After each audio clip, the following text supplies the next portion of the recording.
안녕하세요. 사연 읽어주는 남녀입니다.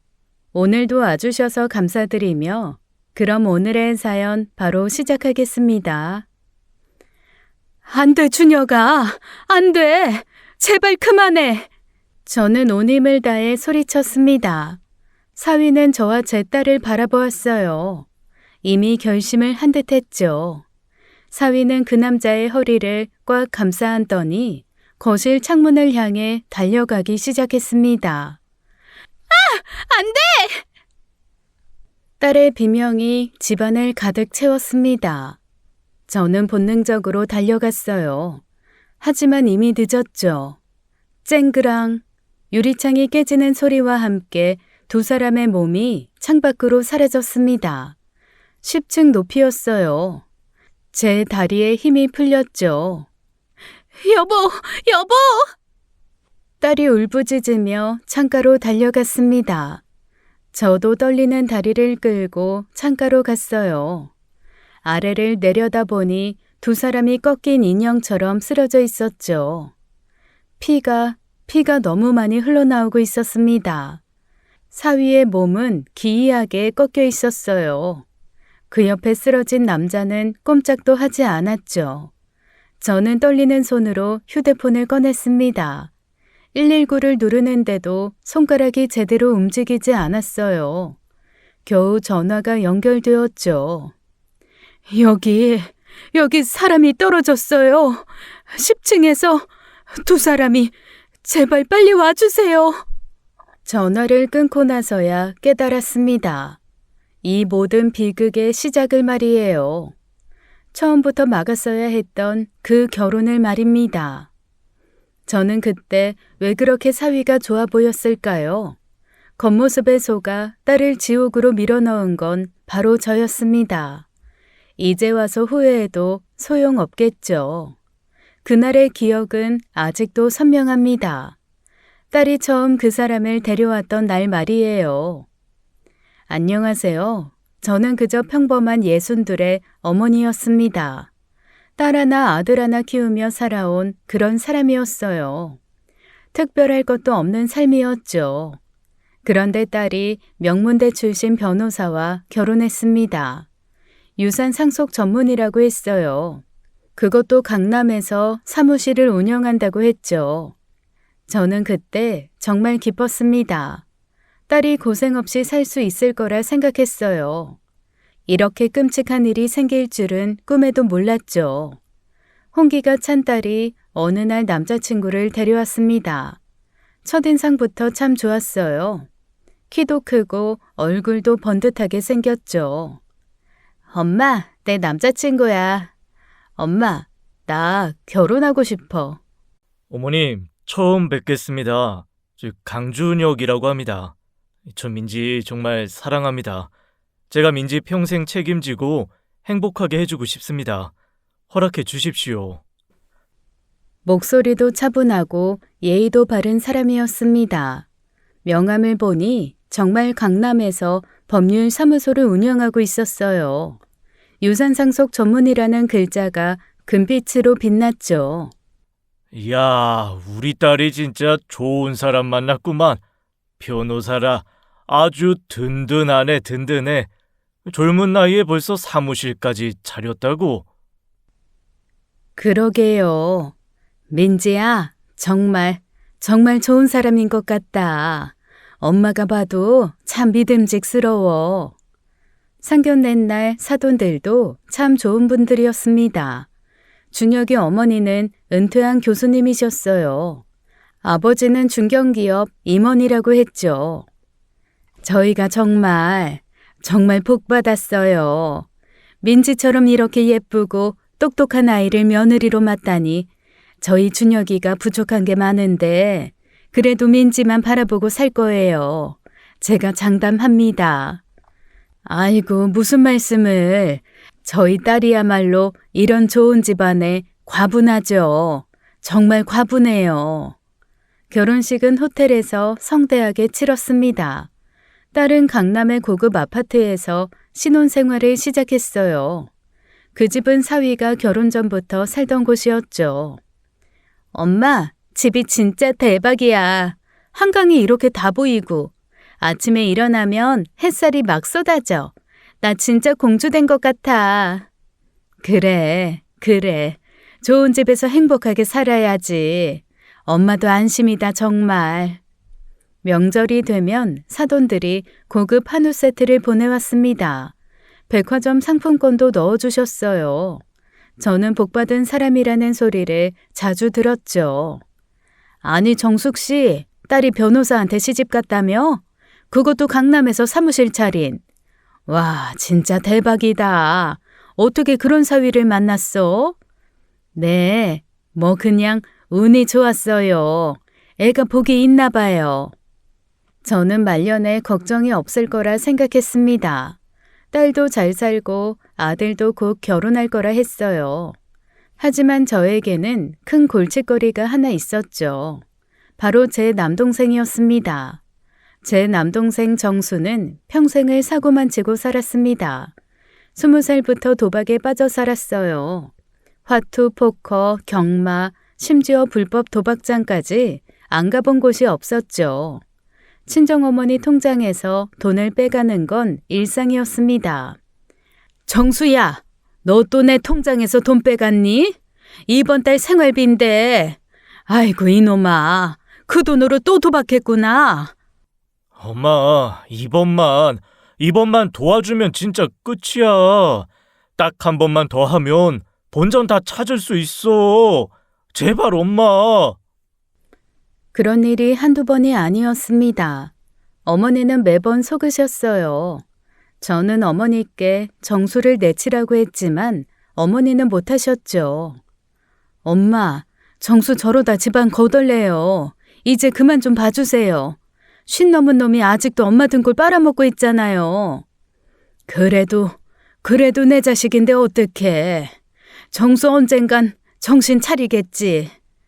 한 번은 정수가 사채를 썼다고 했습니다. 깡패들이 친정집에 찾아왔어요. 문을 발로 차며 돈 갚아라고 소리를 질렀죠. 어머니가 떨면서 문 뒤에 숨어 계셨습니다. 결국 어머니가 조상 대대로 물려받은 논을 팔아서 겨우 막았어요. 누나가 좀 도와줘야지. 형님이 돈 잘 번다며. 이번만 3천만 원만 빌려줘. 미쳤니? 3천만 원? 너 그동안 엄마한테 빼먹은 돈이 얼마야? 이제 나까지 빨아먹으려고? 아이, 가족이잖아. 가족끼리 1억이야? 나중에 갚을게, 진짜야. 몸 성할 때 꺼져라. 다시는 우리 집 근처에 오지 마. 어머니 칠순잔치 날에도 사고를 쳤습니다. 술에 취해서 하객들 앞에서 난동을 부렸어요. 마이크를 뺏어 들고는 다들 돈 많으시죠? 저 좀 도와주세요 라고 외쳤습니다. 돈 좀 있어 보이는 친척들한테 가서 구걸했죠. 형님, 사업 자금이 좀 필요한데 1,000만 원만, 아니 500만 원만 좀. 정수야, 너도 이제 나이가 몇인데 정신 좀 차려라. 어머니는 그날 밤 펑펑 우셨습니다. 평생 자기 고생만 시킨 아들이라고 한탄하셨어요. 그런 정수가 이제는 어머니 유산까지 노리고 있었죠. 친정 어머니가 돌아가셨습니다. 폐암 말기로 3개월 투병 끝에 가셨어요. 장례식장에서부터 정수는 유산 이야기를 꺼냈습니다. 어머니 시신 앞에서도 돈 타령이었죠. 누나, 엄마 통장에 얼마나 있어? 집은 얼마에 팔 수 있을까? 시세가 올랐다던데. 아파트 값만 해도 3억은 넘지? 나도 아들이니까 당연히 반은 내 거지? 반은 내 거야? 야, 너 지금 미쳤어? 엄마 돌아가신 지 하루도 안 됐는데. 엄마 시신이 저기 계신데 벌써 유산 타령이야? 그리고 엄마가 유언 남기셨어. 너한테는 한 푼도 안 준다고 분명히 하셨어. 뭐라고? 그게 무슨 소리야? 내가 아들인데 장남인데 어떻게 나한테 한 푼도 안 줄 수가 있어? 말이 돼? 이게 말이 되냐고? 어머니는 돌아가시기 전에 유언장을 쓰셨습니다. 공증까지 받으신 정식 유언장이었어요. 정수에게는 단 한 푼도 주지 말라고 하셨습니다. 이미 평생 빼먹을 만큼 빼먹었다고 하셨죠. 그놈은 받을 자격이 없다고 떨리는 손으로 직접 쓰셨어요. 설날이 되었습니다. 정수가 술에 만취해서 우리 집에 찾아왔어요. 문을 쾅쾅 두드리며 소리를 질렀습니다. 누나, 야 박정숙 문 열어.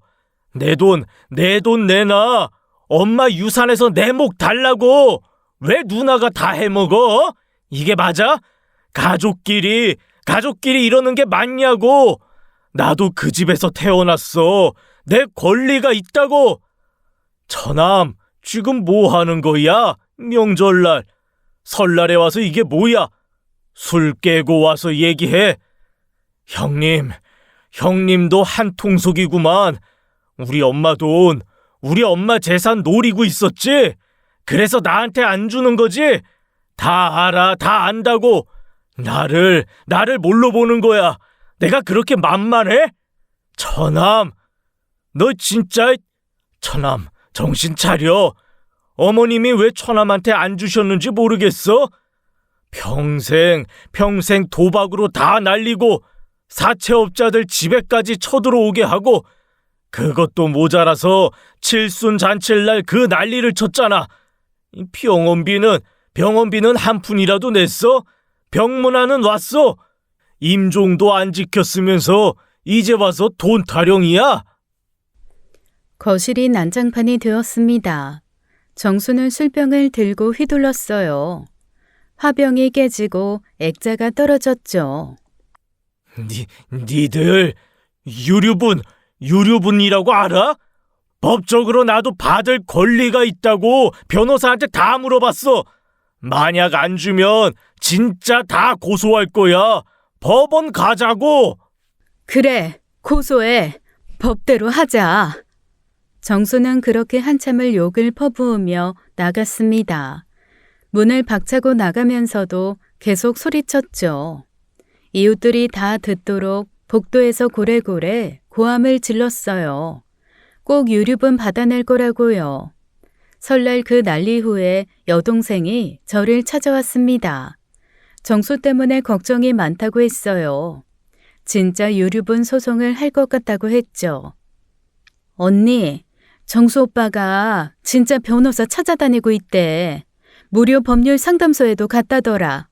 이거 어떡해? 사위가 변호사니까 한번 물어보는 게 어때? 그것도 유산상속 전문이잖아. 야, 너 미쳤어? 강서방한테 이런 창피한 일을 어떻게 말해? 우리 집안에 그런 인간이 있다는 걸 그걸 어떻게 알려? 아니, 언니, 그래도 전문가 의견을 들어봐야지. 정수 오빠가 진짜로 소송하면 큰일이잖아. 절대 안 돼. 입도 뻥끗하지 마. 알았지? 그런데 그날 사위 부부가 찾아왔습니다. 설 인사를 하러 온 거였어요. 세배도 하고 떡국도 먹었죠. 어머님, 아버님, 새해 복 많이 받으세요. 올해도 건강하시고요. 엄마, 떡국 진짜 맛있다. 역시 엄마가 최고야. 화목한 시간이었습니다. 그런데 여동생이 갑자기 입을 열었어요. 제가 눈으로 신호를 보냈는데도 말이죠. 저 강서방, 혹시 유류분이라고 알아? 법적으로 어떻게 되는 거야? 아, 유료분이요? 상속에서 법정 상속인이 최소한 받을 수 있는 몫이죠. 왜요, 이모님? 사실은 정수 오빠가 엄마 유산 때문에 유류분 달라고 난리거든. 언니가 창피해서 말 못하고 있었는데. 야, 정미야, 하지 말라고 했잖아. 저는 얼굴이 빨개졌습니다. 사위 앞에서 너무 창피했어요. 그런 남동생이 있다는 게 부끄러웠죠. 어머님, 가족 일인데 제가 도와드려야죠. 외삼촌분이 그러시는군요. 걱정 마세요. 제가 해결해 드릴게요. 아니야, 괜찮아. 우리가 알아서 할게. 어머님, 저 이런 일 전문이에요. 할머님이 돌아가시기 전에 외삼촌에게 준 돈이 있다면 그게 이미 특별 수익으로 처리돼요. 그럼 유류비용 계산할 때 공제되거든요. 엄마, 강서방이 도와준다는데 왜 그래? 가족끼리 뭘 숨겨? 외삼촌분이 그동안 받으신 게 꽤 되시죠? 뭐 도박빚, 사채 그런 거 다 기록 있으세요? 어머니가 일일이 수첩에 적어두셨어. 날짜랑 금액이랑. 그럼 됐네요. 그 금액이 유류분보다 많으면 외삼촌은 한 푼도 못 받아요. 제가 한번 계산해 볼게요. 그리고 외삼촌분 연락처 좀 주세요. 제가 직접 설명드리면 포기하실 거예요. 아니야, 만나지는 마. 걔 성격 더럽고 난폭해. 괜히 강서방한테 해코지할지도 몰라.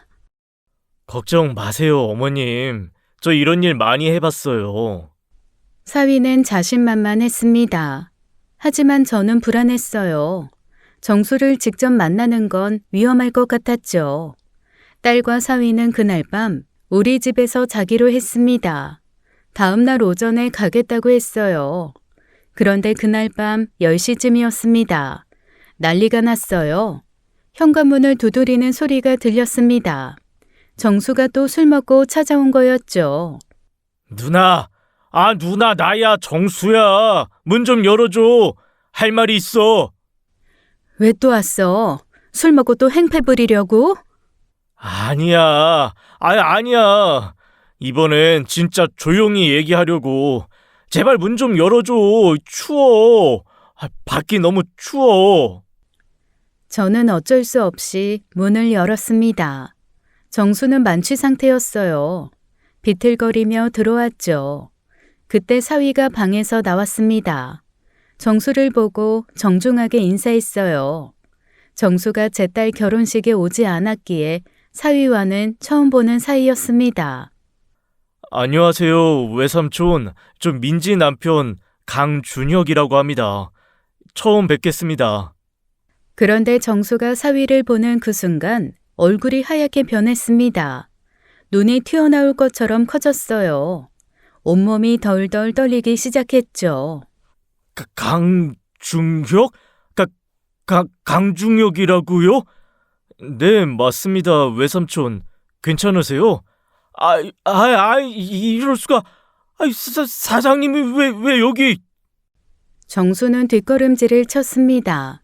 마치 귀신을 본 것 같았어요. 그러다가 갑자기 바지에 얼룩이 번지기 시작했죠. 오줌을 지린 겁니다. 58살 먹은 남자가 오줌을 쌌어요. 거실 바닥에 노란물이 흘렀죠. 정수야, 너 지금 뭐 하는 거야? 미안, 누나. 미안해. 정말 미안해. 그냥 갈게. 용서해줘, 제발. 용서해주세요. 잘못했어요. 정수는 거의 울먹이며 말했습니다. 그리고는 도망치듯 뛰어나갔어요. 문도 제대로 닫지 않고 갔죠. 엄마, 삼촌이 왜 저래? 왜 준혁 씨 보고 왜 그렇게 놀라? 그러게. 저는 사위를 봤습니다. 사위는 담담한 표정이었어요. 아무 일 없다는 듯 말했죠. 술을 너무 많이 드신 것 같네요. 여기 제가 청소할게요, 어머님. 아니야, 내가 할게. 근데 준혁아, 너 우리 정수 알아? 전에 만난 적이 있어? 아니요, 처음 뵙는데요. 아마 술 때문에 헛것을 보신 것 같아요. 하지만 저는 알 수 있었습니다. 정수의 그 공포에 질린 눈빛을요. 분명 무언가 있었어요. 그 이후로 정수는 완전히 사라졌습니다. 유류분 이야기도 쏙 들어갔어요. 전화도 안 받고 집에도 오지 않았죠. 그날 이후 정수는 완전히 사라졌습니다. 전화를 해도 받지 않았어요. 문자를 보내도 답이 없었죠. 일주일이 지나도 연락이 없자 직접 찾아갔습니다. 정수가 살던 다세대 주택 원룸이었어요. 하지만 이미 비어 있었죠. 박정수 씨요? 일주일 전에 급하게 이사 갔어요. 보증금도 포기하고 그냥 갔더라고요. 보증금을 포기하고요? 그게 얼마인데? 500만 원이에요. 뭐가 그리 급했는지 짐도 거의 안 가져가고 도망치듯 갔어요. 이상했습니다. 돈을 그렇게 환장하던 정수가 보증금을 포기하다니요. 여동생에게 전화했죠. 정미야, 너 정수한테 연락 받았어? 아니, 언니, 나도 계속 전화하는데 안 받아. 왜? 무슨 일 있어? 정수가 이사를 갔대. 보증금도 안 받고. 뭐? 그게 무슨 소리야? 걔가 돈을 포기해? 유류분 소송도 없었습니다. 그렇게 난리를 치더니 조용했어요. 한 달이 지났습니다. 저는 결국 경찰에 실종 신고를 했어요. 가족이니까 걱정이 되었거든요. 실종 신고 접수했습니다. 확인되면 연락드릴게요. 이틀 후 경찰에서 전화가 왔습니다. 정수를 찾았다는 거였어요. 하지만 이상한 말을 했죠. 박정수 씨는 잘 지내고 계십니다. 다만 가족과 연락하고 싶지 않다고 하시네요. 더 이상 찾지 말아달라고 전해달라고 하셨습니다. 그게 무슨 말이에요? 왜요? 이유라도 물어봐 주세요. 개인 의사라서 저희가 더 이상은 성인이시고 범죄 관련도 없어서요. 저는 남편에게 이 이야기를 했습니다. 사위를 본 후부터 이상하다고 했어요.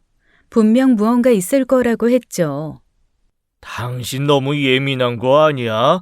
처남이 원래 좀 이상하잖아. 도박비 때문에 도망간 거 아닐까? 아니야. 그 공포에 질린 얼굴 오줌까지 지렸잖아. 평범한 일이 아니야. 술 많이 마셔서 그런 거겠지. 작작 좀 마시지. 에휴. 저는 사위를 의심하기 시작했습니다. 대체 정체가 뭐길래 정수가 그렇게 무서워했을까요? 사위에게 숨겨진 비밀이 있는 게 분명했어요. 정수 사건 이후 저는 딸 부부를 유심히 관찰했습니다. 사위에게 뭔가 비밀이 있을 거라는 생각에 걱정이 되었어요. 그러다가 딸의 이상한 변화를 발견하기 시작했죠. 사위와 함께 올 때면 딸은 거의 말을 안 했습니다. 예전에 수다스러운 딸이 아니었어요. 무언가 말하려고 하면 먼저 사위 눈치를 봤죠. 엄마, 나 요즘... 그러다가 사위를 힐끗 보더니 말을 바꿨습니다. 아무것도 아니야. 민지야, 무슨 말 하려고 했어? 편하게 해. 아니야. 정말 별거 아니야. 그런 일이 한두 번이 아니었습니다.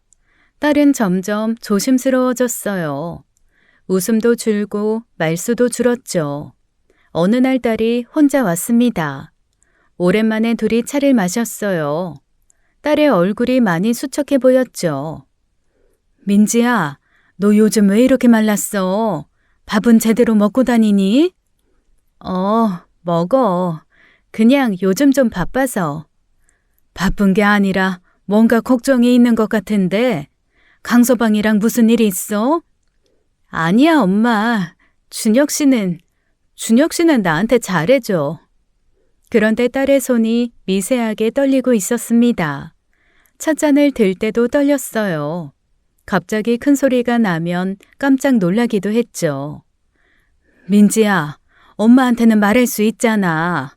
무슨 일이야? 너 예전 같지 않아. 엄마, 나 요즘 좀 바빠서 자주 못 올 것 같아. 왜? 갑자기 왜 못 와?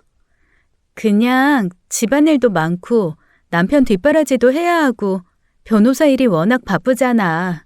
내가 옆에서 챙겨줘야 할 게 많아서. 저는 이상했습니다. 딸이 평소와 다르게 말을 돌리는 느낌이었어요. 뭔가 숨기는 게 분명했죠. 그래도 한 달에 몇 번은 올 수 있잖아. 그리고 네가 왜 그렇게 눈치를 봐? 눈치 보는 거 아니야. 그냥 결혼하면 다들 이렇게 산다고 하잖아.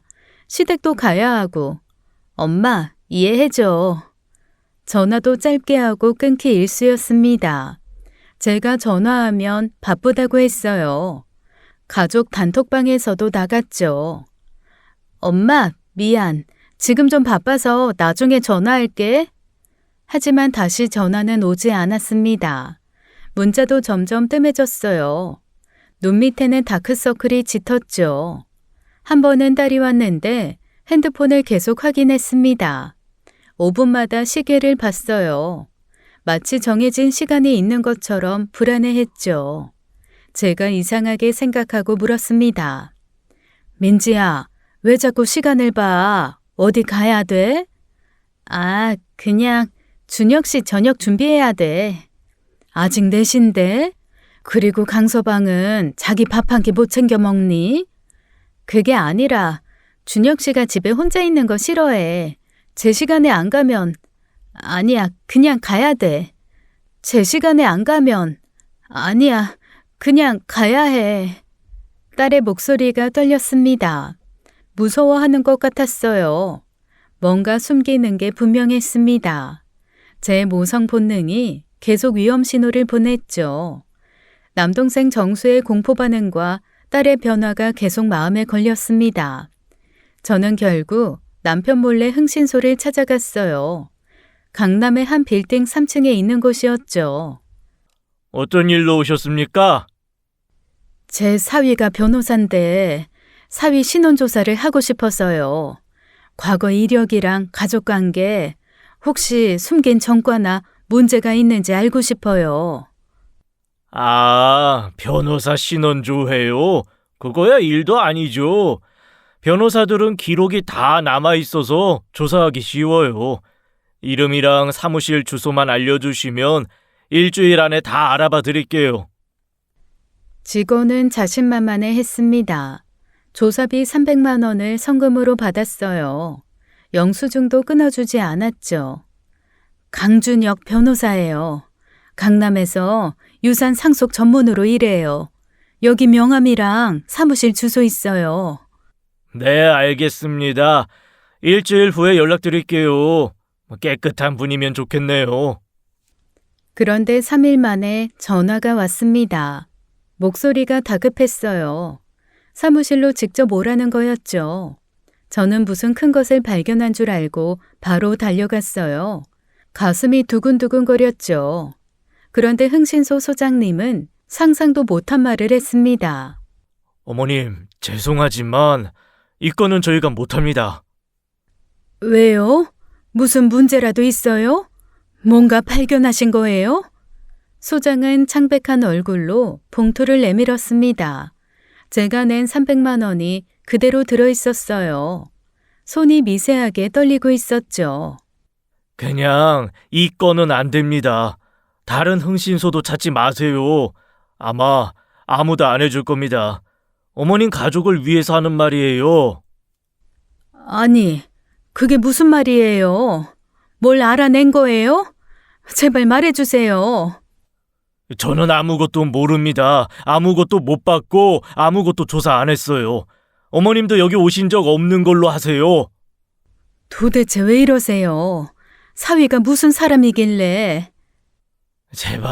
제발 그만 물어보세요. 저도 먹고 살아야 합니다. 어머님, 그냥 모르는 게 약이에요. 소장은 거의 애원하듯 말했습니다. 그리고 저를 밀어내듯 내보냈어요. 문을 닫고는 곧바로 잠갔죠. 저는 복도에 서서 멍하니 있었습니다. 도대체 사위가 뭐길래 이럴까요? 흥신소 소장까지 무서워하다니요. 그 이후로 그 흥신소는 제 전화도 받지 않았습니다. 다른 흥신소 2곳을 더 찾아갔어요. 하지만 결과는 똑같았죠. 모두가 사위의 이름만 들으면 거부했습니다. 마치 금기어처럼 피했어요. 저는 더욱 불안해졌어요. 흥신소가 모두 거부하자 저는 직접 나서기로 했습니다. 사위 사무실이 있는 강남 건물로 갔어요. 차를 건물 앞에 세우고 기다렸죠. 점심시간이 되자 사람들이 나왔습니다. 저는 그들을 붙잡고 물어봤어요. 용기를 내서 말을 걸었죠. 저기 혹시 이 건물에 강준혁 변호사 사무실 있죠? 그분 어떤 분이에요? 첫 번째 남자는 제 질문을 듣자마자 얼굴이 굳었습니다. 눈이 흔들렸어요. 마치 금기를 건드린 것처럼 당황했죠. 저는 모릅니다. 급한 일이 있어서. 그는 거의 뛰다시피 사라졌습니다. 두 번째로 젊은 여자를 붙잡았어요. 하지만 반응은 똑같았죠. 그 변호사요? 저 죄송해요. 급한 약속이 있어서 다른 분께 물어보세요. 잠깐만요. 그냥 어떤 분인지만. 하지만 여자는 이미 도망가듯 갔습니다. 세 번째 중년 남자는 아예 저를 보고 방향을 바꿨어요. 모두가 사위를 무서워하는 게 분명했죠. 일주일째 되는 날이었습니다. 저는 또 건물 앞에서 기다리고 있었어요. 그때 검은 제네시스가 제 차 옆에 멈췄죠. 문이 열리고 덩치 큰 남자 둘이 내렸습니다. 정장을 입었지만 목에 문신이 보였어요. 그들이 제 차로 다가왔죠. 아주머니, 창문 좀 내리세요. 저는 무서웠지만 창문을 조금 열었습니다. 남자의 눈이 차가웠어요. 목소리도 낮고 위협적이었죠. 아주머니가 일주일 때 여기서 수상한 짓 하시는데 뒷조사 그만하시죠. 건강에 안 좋아요. 저는 그냥... 강 변호사님이 아주머니 잘 아신다고 하더군요. 걱정되시는 건 알겠는데 이러시면 곤란해요. 어머님 딸 행복하게 잘 살고 있잖아요. 괜한 일 만들지 마시고 그냥 조용히 사세요. 당신들 누구예요? 누군데 이렇게 겁을 줘요?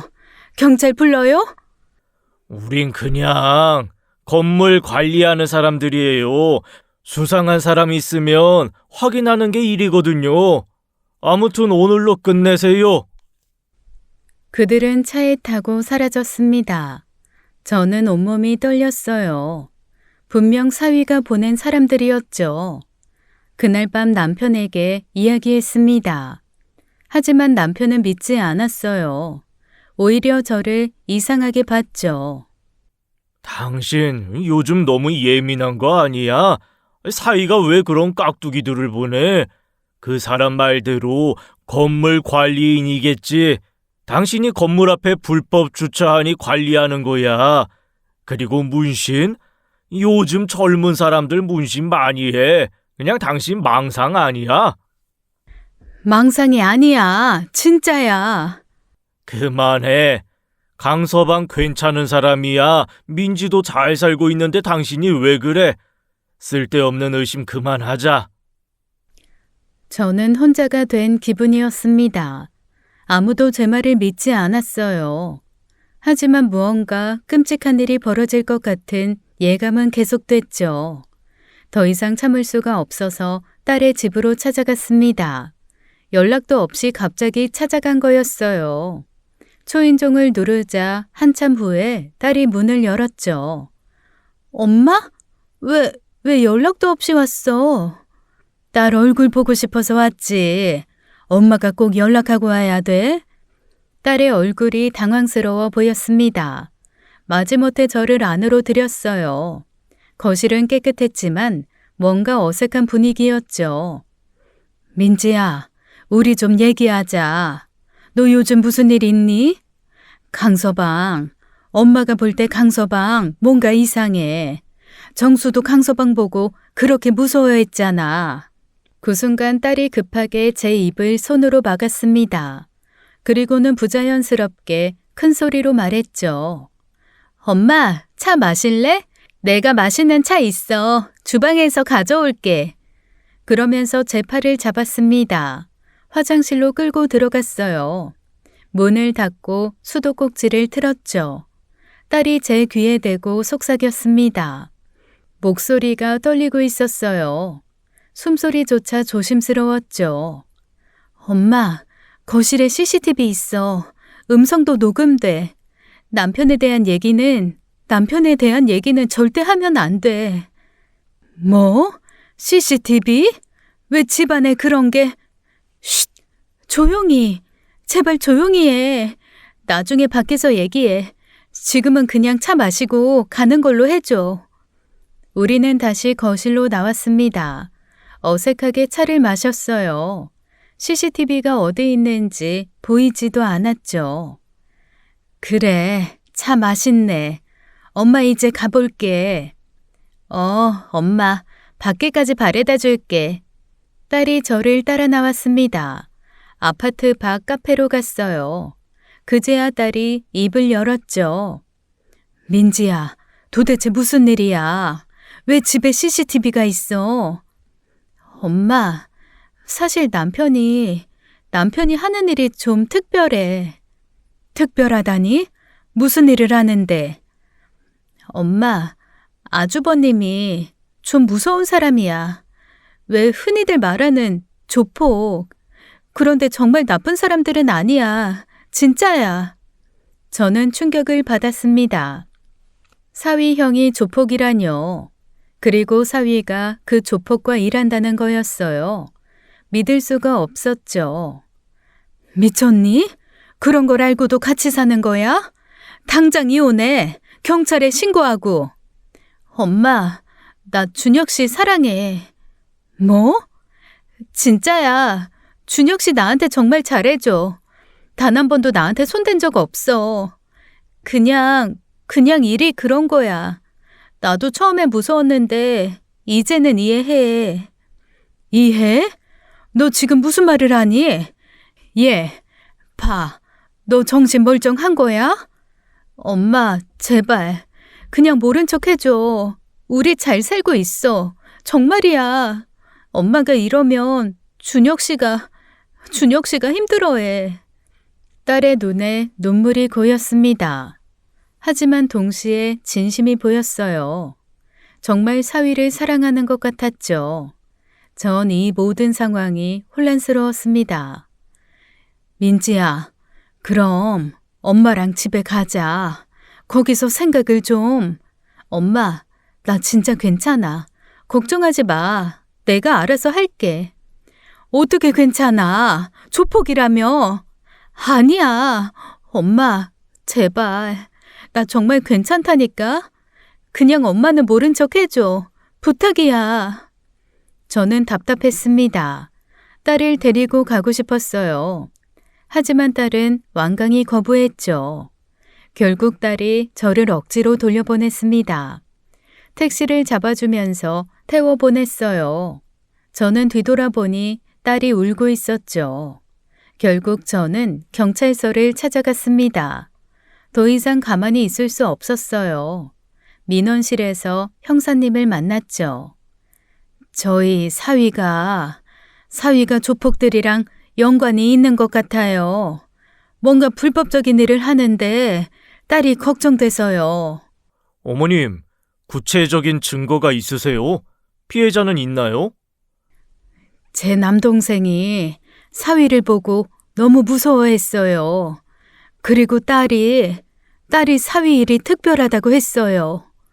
따님분이 직접 신고하러 오실 수 있나요? 본인이 피해자라면 조사가 가능한데. 딸은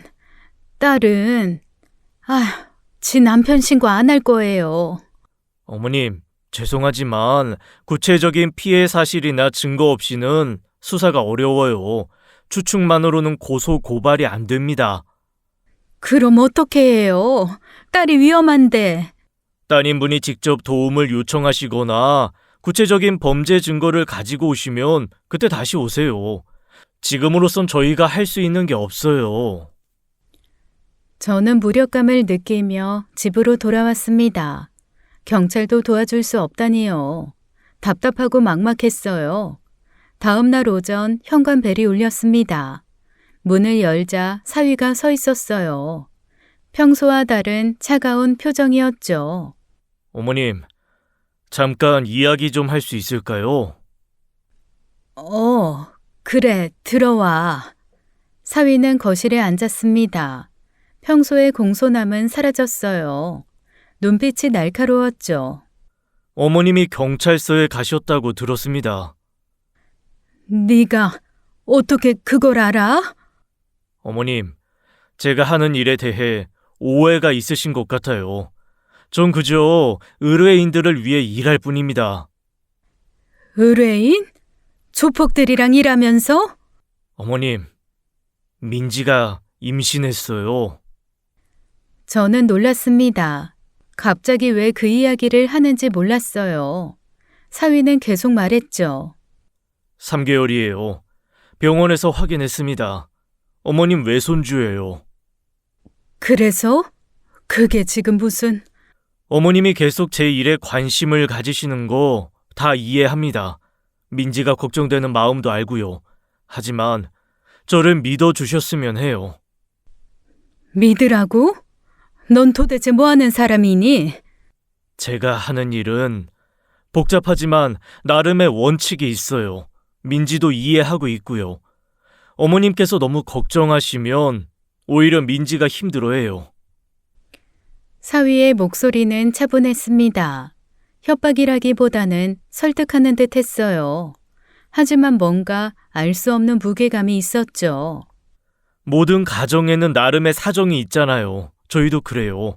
그냥 민지가 행복하게 지낼 수 있게 해주세요. 민지가 정말 행복한 거니? 네, 정말이에요. 어머님이 보시기엔 이상할 수 있지만 저희는 서로를 아끼고 있어요.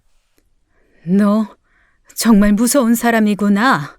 전 가족을 지키려는 것뿐입니다. 어머님도 가족이시니까요. 부디 현명한 선택하시길 바랍니다. 사위는 일어났습니다. 떠나기 전에 한마디 더 했어요. 등을 돌린 채로 말했죠. 참, 외삼촌은 잘 지내고 있습니다. 제주도에서 새 삶을 시작했다고 들었어요. 다시는 어머님 괴롭히지 않을 겁니다. 그리고는 나갔습니다. 저는 소파에 무너져 앉았어요. 저는 사위가 나가자 가쁜 숨을 몰아쉬었어요. 딸이 임신했다는 기쁨보다 공포가 더 컸죠. 딸을 설득해도 소용없었습니다. 경찰도 도와줄 수 없었어요. 저는 고민 끝에 일단 지켜보기로 했죠. 그 사이 딸은 출산을 했습니다. 아들이었어요. 이름은 지호라고 지었죠.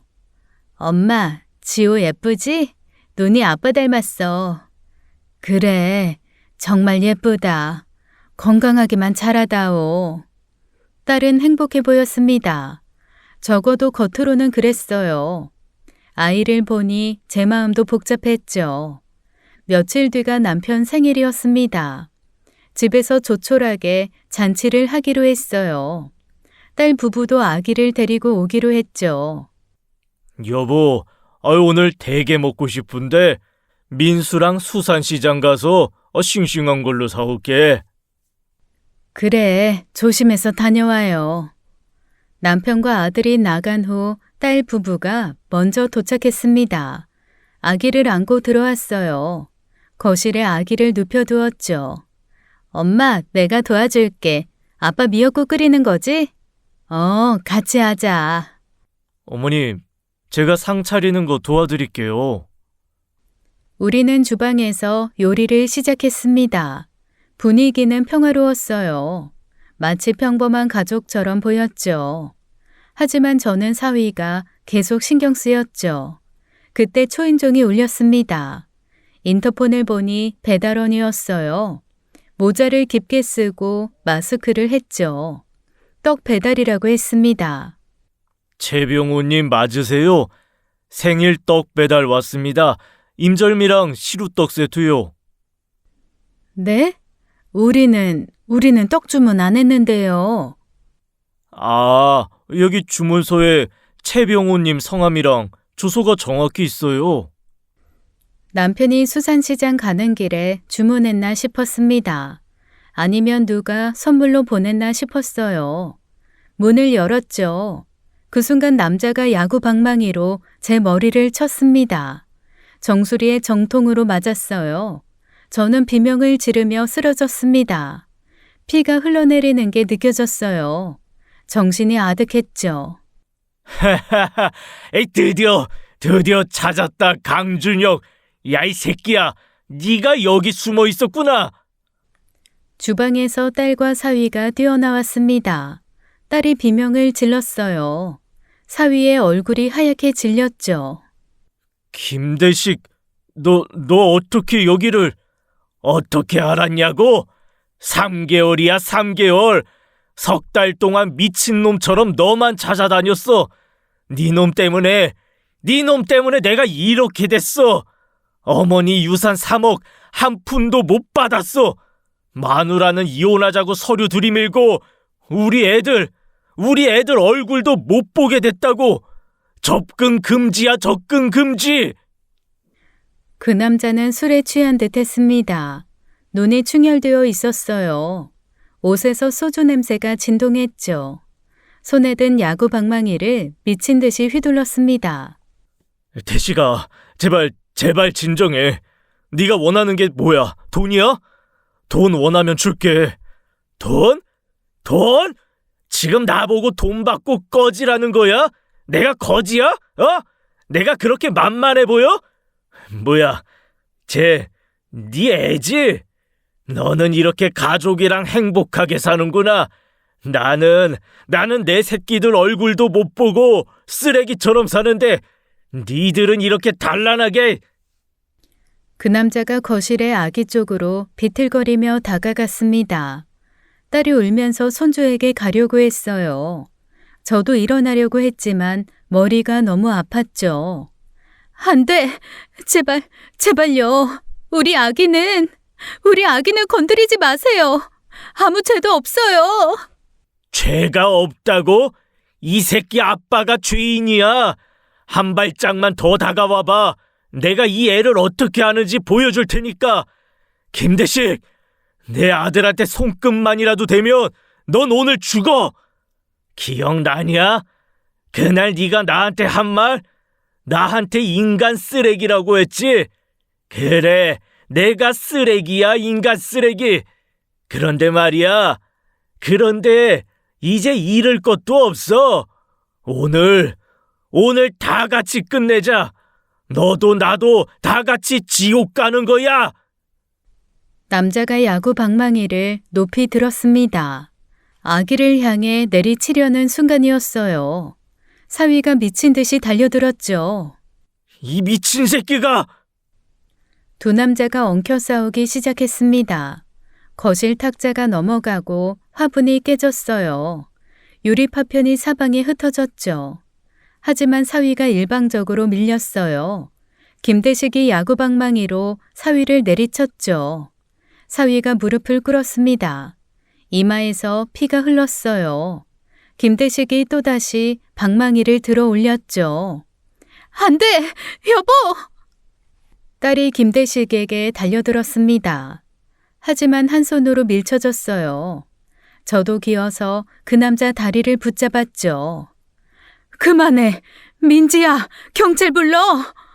경찰? 다 끝나고 오겠지? 비켜 이것들아! 난 오늘 강준혁 저 새끼랑 끝을 볼 테니까! 그가 우리를 뿌리쳤습니다. 저는 벽에 부딪혔어요. 딸도 넘어졌죠. 김대식이 다시 아기 쪽으로 갔습니다. 거실 바닥에 누워있는 아기를 보며 웃었어요. 방망이를 천천히 들어 올렸죠.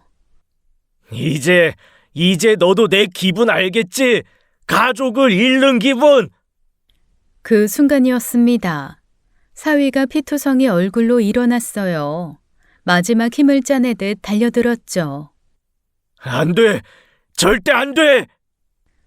사위는 그대로 달려가 김대식의 허리를 감쌌습니다. 그리고 거실 베란다 창문을 향해 돌진했어요. 두 사람의 몸이 유리창을 향해 달려갔죠. 안 돼! 준혁아! 안 돼! 여보! 쨍그랑 유리창이 깨졌습니다. 두 사람이 창밖으로 사라졌어요. 10층 높이였죠. 딸이 울부짖으며 창가로 뛰어갔습니다. 저도 떨리는 몸을 끌고 갔어요. 아래를 보니 두 사람이 쓰러져 있었죠. 사위는 꼼짝도 하지 않았습니다. 몸이 기이하게 꺾여 있었어요. 김대식도 움직이지 않았어요. 피가 점점 번져나갔습니다. 콘크리트 바닥에 붉게 물들었어요. 저는 떨리는 손으로 119를 눌렀죠. 10층에서 떨어진 김대식은 현장에서 사망했습니다. 사위는 기적적으로 살았어요. 하지만 허리와 목, 두 다리가 부러지는 중상이었죠. 사위는 병원에서 일주일 만에 깨어났습니다. 그날 경찰이 병실로 왔어요. 사위를 조사하러 온 거였죠. 강준혁 씨, 김대식 씨와 무슨 일이 있었습니까? 왜 싸우게 된 거죠? 그 사람이 제 처가에 침입해서 가족을 위협했습니다. 아기를 해치려고 해서. 김대식 씨 휴대폰을 조사해보니 강 변호사님에 대한 원한이 상당하더군요. 유산 포기각서 때문이라고 하던데. 사위는 입을 다물었습니다. 변호사답게 불리한 건 말하지 않았어요. 형사가 저를 돌아봤죠. 어머님, 따로 말씀드릴 게 있습니다. 잠시 나와주시겠어요?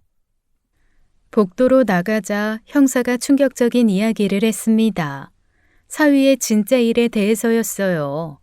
저는 귀를 의심했어요. 강준혁 변호사는 특수한 일을 해왔습니다. 유산 분쟁이 있을 때 법적으로 해결이 안 되면 다른 방법을 쓴다고 하더군요. 다른 방법이요? 강압적으로 유산 포기 각서를 받아내는 겁니다. 형이 조직폭력배 출신이라 함께 일했다고 해요. 협박, 감금, 때로는 폭력까지. 강서방이요? 김대식 씨도 그런 피해자였습니다. 어머니 유산 3억을 포기하는 각서를 강제로 썼다고요. 그래서 복수하러 온 거고요. 저는 다리에 힘이 풀렸습니다. 벽에 기대지 않으면 쓰러질 것 같았어요. 그런 사람과 딸이 살고 있었다니요. 병실로 돌아와 딸을 불렀습니다. 딸은 아기를 안고 있었어요. 눈이 퉁퉁 부어 있었죠. 민지야, 너 강서방이 무슨 일 하는지 알고 있었어? 알고 있었지? 엄마, 알고 있었구나. 그런 일 하는 거 알면서도 같이 산 거야? 엄마, 남편이 아무한테나 그런 거 아니야. 나쁜 사람만 상대했어. 정말이야. 삼촌 같은 사람들, 정말 말도 못할 정도로, 엄마는 상상도 못할 정도로 나쁜 사람들, 폐륜아들. 그래도 불법이잖아. 협박이고 폭력이야. 딸의 눈물이 뚝뚝 떨어졌습니다. 하지만 여전히 남편을 감쌌어요. 저는 이해할 수 없었죠. 엄마는 몰라. 법이 얼마나 무력한지. 나쁜 사람들이 떳떳하게 유산 받아가는 거 막을 방법이 없어. 그래서 남편한테 의뢰하는 거야. 그게 말이 되니? 그럼 네 남편이 정의의 사도라는 거야? 아니, 그건 아니지만, 하지만 남편 덕분에 구원받은 사람들도 많아. 그 돈으로 치료받고 자식들 교육시키고. 저는 딸을 이해할 수 없었습니다. 아니, 이해하고 싶지 않았어요. 그저 무서웠을 뿐이죠. 저는 병실에 누워있는 사위를 찾아갔습니다. 온몸에 깁스를 한 채 누워 있었어요. 눈만 겨우 뜨고 있었죠. 준혁아, 너무 위험한 일을 했구나. 왜 그런 일을 한 거니? 장모님. 돈이 그렇게 중요했어? 아니면 정말 정의라고 생각한 거야? 사위는 천천히 입을 열었습니다. 목소리가 쉬어 있었어요. 간신히 말을 이어갔죠. 처음엔 정말 도움이 필요한 사람들을 위해서였어요. 하지만 점점 일이 커졌고. 뒤가 없는 사람들을 건드리면 이런 일이 생기는 거야. 김대식 같은 사람들 말이야. 잃을 게 없는 사람이 제일 무서운 법이거든. 알아요. 이제 알아요. 이번엔 기적적으로 민지랑 지호를 지켰지만 다음에도 또 저런 사람이 찾아오지 말라는 법이 있어? 너 감옥 가 있는 동안 내 딸이랑 아기한테 무슨 일 생기면 어떻게 할 거야? 그런 일을 하고 싶었으면 지켜야 할 사람들을 만들지 말았어야지. 사위는 대답 없이 눈을 감았습니다. 눈가에 눈물이 맺혔어요. 후회하는 게 분명해 보였죠. 민지와 지호를 정말 사랑한다면 올바른 선택을 해. 그게 뭔지는 네가 더 잘 알겠지. 저는 병실을 나왔습니다. 더 이상 할 말이 없었어요. 사위도 알고 있을 거라 생각했죠. 며칠 후 딸이 울면서 전화를 했습니다. 사위가 이혼을 요구했다는 거였어요. 예상은 했지만 막상 들으니 마음이 아팠죠. 엄마, 준혁 씨가 이혼하자고 해. 민지야, 나는 싫다고 했어. 같이 극복하자고 했는데. 그런데 준혁 씨가 안 된대. 사위는 단호했습니다. 딸은 울기만 했어요. 사랑하지만 헤어져야 하는 두 사람이 안타까웠죠. 그렇게 부부의 인연이 끝나가고 있었습니다. 이후 사위는 법정에 섰습니다. 강요와 협박으로 유산 포기각서를 받아낸 혐의였어요. 판사는 실형 1년을 선고했죠. 다만 김대식과의 사건은 달랐습니다. 정당방위가 인정되었어요. 가족을 지키려다 발생한 사고로 무죄 판결을 받았죠.